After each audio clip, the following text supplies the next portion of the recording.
O N تلے نفس من امر لے لسانے۔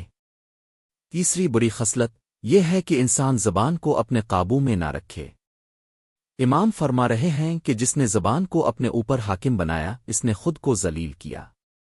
زبان کے حاکم ہونے کا مطلب یہ ہے کہ انسان بغیر غور و فکر کے جو منہ پہ آیا اسے کہہ دے۔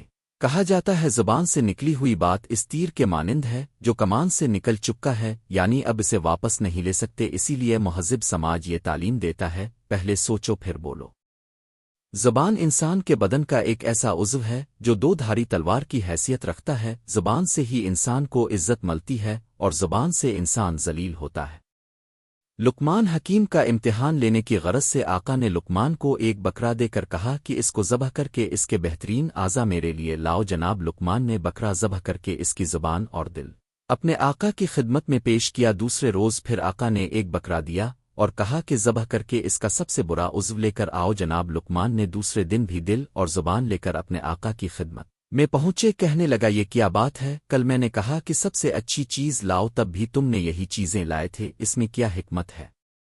تو جناب لقمان نے کہا اگر دل اور زبان پاکیزہ ہوں تو کوئی بھی چیز اس سے بہتر نہیں ہے، اور اگر یہ ناپاک ہوں تو اس سے بری کوئی چیز نہیں ہے۔